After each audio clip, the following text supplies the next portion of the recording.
Well, Bill Strong came to us from Ukiah High School, and our head coach, Marv Mays, and I recruited him, and he was a fullback, and as a fullback, he didn't really play that much for us to start with during the off season, but we saw a whole lot of competitiveness in him. We moved him over to defense, and he progressed to be an outstanding defensive tackle.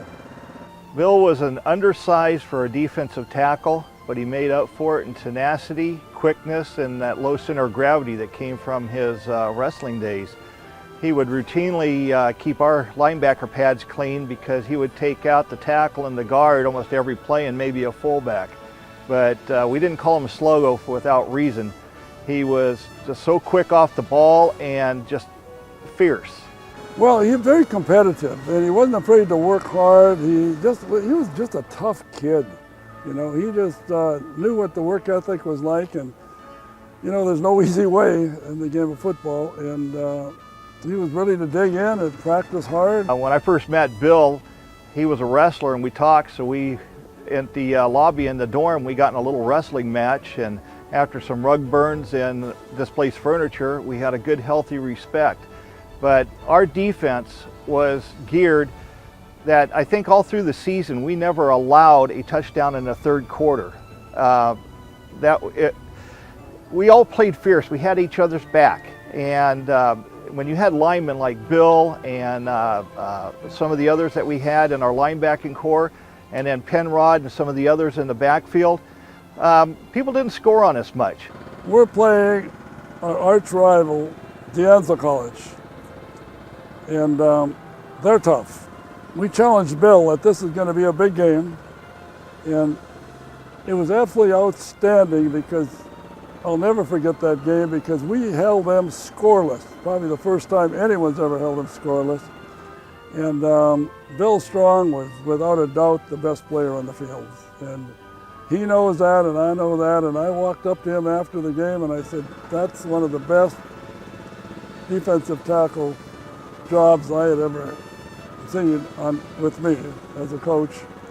And it was one of the big reasons we won the game. We play in SRJC.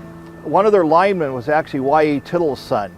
And in that game, I blocked 3 kicks because Bill would crash down on the tackle and the guard and just open an alley you could drive a car through. I mean, it was like a piece of cake going in there, but he would just literally, I think they kept looking up. They were afraid to even, you know, to look at him. But he would just crash and just take them all out. And not many people ran against us well, especially on his side, because he occupied a guard, a tackle, sometimes a fullback. The way our defense was geared was he was slanting from across the tackle's face to the guard. And like I said, so fast, low to the ground and quick, he would just take people out. And he was off the ball faster than they were because he could see the center, and he was so quick off the ball that he'd just blast them out. He was a wrestler. Marv recruited him for the wrestling team. And I don't think many people realize that, but he was a hell of a wrestler.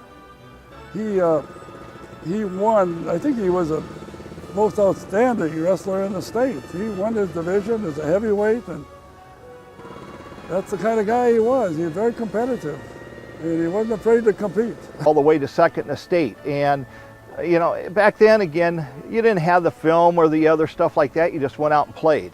And I think that's the reason it might have taken so long, but still deserved, because you know, you've got Kilpatrick, Galloway, Bonfili. You've got so many of the good players that were on that team that all deserve recognition. It should have been done even sooner. In fact, there's some athletes out there, like that team in particular, there's a number of players on that team that haven't been recognized yet, and hopefully somewhere down the line they will get recognized, because it really was an outstanding group of people. Well, Bill, congratulations, man. It's been a while, and I'm sorry we haven't kept in touch that much. It's sort of hard in our line of work because we don't have a whole lot of free time. And I'm sure, you know, you had your things, but my congratulations are out to you. You're one of the best. We had some outstanding tackles at the junior college, and you certainly fitted with the best of them. And my congratulations to you, and I'm so happy that you made it, and we're going to make a night of celebration out of it. Bill deserves being in the Hall of Fame just because of his tenacity and what he contributed to Santa Rosa JC.